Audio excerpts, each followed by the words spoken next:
Greetings, ladies and gentlemen, and welcome to this latest edition of Tales from Outer Space. Hope you enjoy. Story number 1. Why do Deathworlders rebuild what they destroy? Written by Random 3X. Laika was only a fresh hatchling when the humans first arrived, hovering in orbit over a homeworld. At first, the hive's response was fear and panic. What were these beings from another world here for? Laika especially remembers the voices on the vidnet crying they were here to wipe out the entire race, and they would strike first. Even back then, Laika knew these voices were driven by fear. What only exacerbated the situation was the language barrier. Attempts to communicate between the species were mostly failures.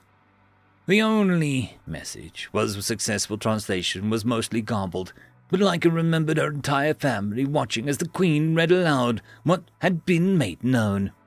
"Come! We mean harm!" These few words only added fuel to the fire. Voices were screaming in terror. The warrior caste all declared that they should strike now, before these humans could prepare their assault. Others tried to voice a reason, and stated that they should wait the full translation. It is unfortunate reality that voices of fear are far louder than voices of reason. It was for this reason that war was declared. Every hive mobilized its entire warrior caste. Laika, along with the other juveniles alongside the non-military castes, were all ushered into the deepest depths of the hive's tunnels. It was here that they waited, and here the fear pheromones grew intensity. All watched on screens as the orbital strike forces launched their attack. All felt their despair as they were all shot out for the sky, as if they were naught but paper planes to the enemy's fire. It was then a new message arrived from the invaders. "Please, fight! We want countless deaths." It was a clear declaration. The holy caste declared that it was a Shamgoroth, the end of days. Laika could only handle in her little corner of the cabin, knowing her birth-givers were likely amongst those who had been killed in the assault. It was then the queens of the remaining hives formed an alliance and released the chemical food stocks to enable all castes to become warriors. Such measures were only ever done in the most dire of straits. Only the juveniles would be left unchanged to allow a chance at a future. Days passed in the blink of an eye. The whole cavern shook with the ferocity of the combat above. Watching on the screens, Laika could see the human warrior caste fighting claw to claw with their own kind. Both were losing lives. Both were shedding blood. Laika could only wonder, though, was this really necessary? It was a month into the battle that one of the few remaining mind castes finally translated the messages. It was here all of the Vel knew that they had committed a grave wrong, one that would have been hard to undo. Laika could remember the Ashen Queen reading the full message, the very same messages that had ignited the war.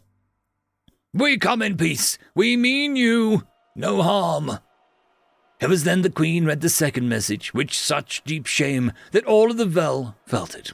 "Please, do not fight. We do not want countless deaths."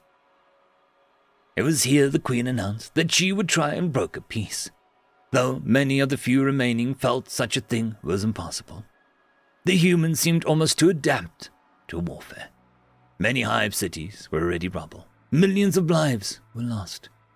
And worst of all, the humans had also lost many of their own kind.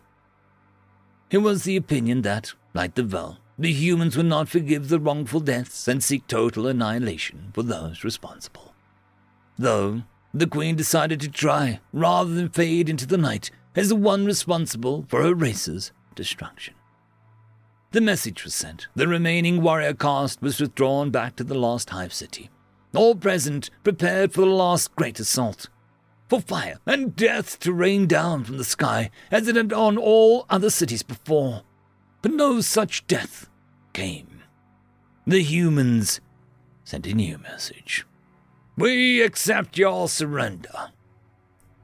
The queen read those words, and like puppets with their strings cut, all collapsed as the tension of the moment was finally gone. Cheers and prayers to the many-faced god went out that day. Nika was firmly among them. It was then that worries and fears began to pile right back up again. The humans would no doubt desired terms favorable to them. They would seek retribution. Nika had heard from her uncle, a royal god, the queen was prepared to sacrifice her life to appease the humans. But the most surprising thing happened. Nothing. No retribution. No outrageous demands. The humans' ambassador announced peace would be kept so long as the Vel kept it. So ended that horrific chapter of Vel history. What followed, though, was beyond the imagination of any sane being. The humans offered to aid them in rebuilding, in repairing what they had destroyed. It was common sense to let the defeated lick its wounds and rebuild. The humiliation and the scars are a reminder of the dominant one. But these humans were different. Looking out at the city far more resplendent than any that had existed before it, Nika could see humans and Vel walking side by side. The horrors of the past were just that, nothing more than the past. Turning to look at the human ambassador, Nika felt compelled to ask, Human, it has always puzzled me why your race offered to help us when we wrongly attacked and killed your kind. The human seemed surprised by the sudden question. Then, with a practiced motion, he stroked his beard. Nika knew this to mean that he was in thought. Why did we help you rebuild despite the bloodshed? The human asked in return. Nika nodded her head, mimicking a positive human response she had learnt. Okay, we humans have an old fable. You know what a fable is, right? Nika nodded in response. Okay, the story is named The North Wind and the Sun. The story starts with Mr. Sun and Mr. Wind arguing over who is stronger. They argue and argue and argue, but they realize that they aren't getting anywhere. So they decide to hold a competition to see who is strongest.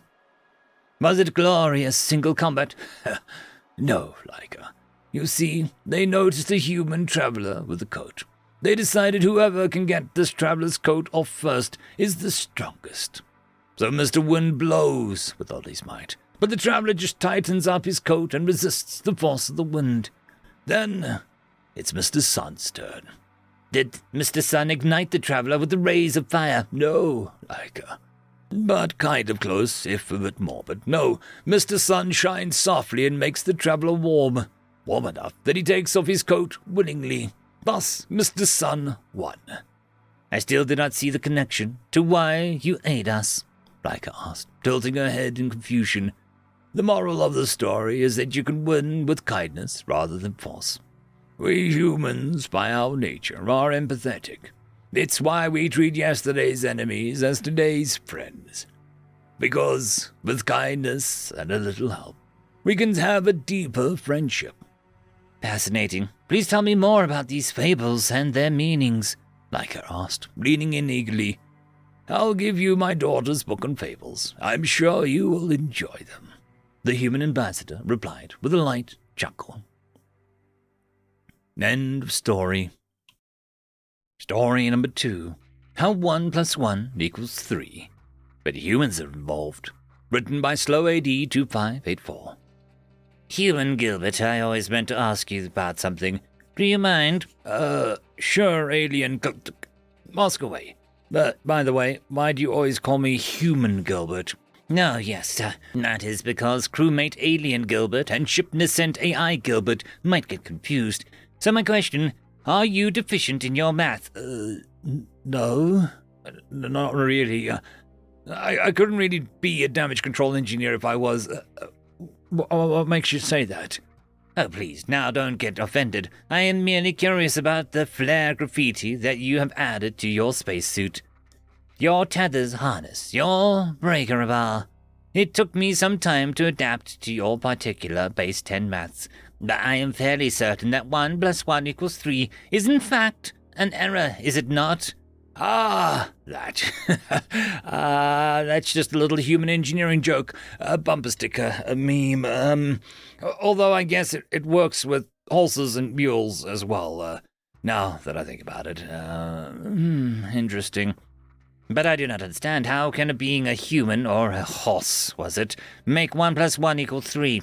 Ego, my friend, pride. One human can do X amount of work, a set factor towards completion of a task. But if you add a second human, say, human Chad over there, well, now the facts factor is in fact tripled, not doubled. I do not understand. Team effort to complete goal would barely marginalize combined effort.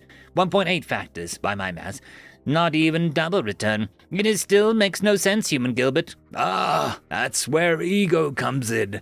Let's say it's me and human Chad over there, having to pick up a ton of spilled slime nodule matrix co-processors that spilled all over the cargo bay, and wriggle them all back into the container.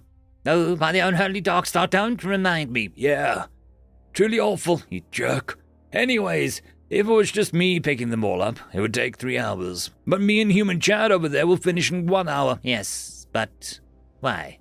I still don't see what this ego thing has to do with... Because, even though it is disgusting and awful, I'll be damned if human Chad over there has freaking picked up more than I did, and he's thinking the exact same thing about me. That sly sideways glance at the other guy's progress. Oh, and now it's suddenly a race. Same thing with horses, I've heard. Standing side by side, they compete for dominance or something. End result, 1 + 1 = pulls 3 times the work. Interesting, Human Gilbert. Very fascinating. I'd heard that humans were horrifically wired in such a Deathworlder way that it would be a folly or doom to ever be on the wrong side of them.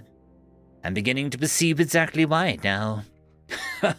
Yeah, just imagine if 1 + 1 + 1 + 1 got together to figure out how to ruin your army or empire. Now, just teasing. Nice chat, boss, alien control. Happy to resolve the confusion. Thank you. Oh, and Human Gilbert and Human Chad, please take the rest of the shift off with pay. I do truly apologize for the slime core incident. End of story.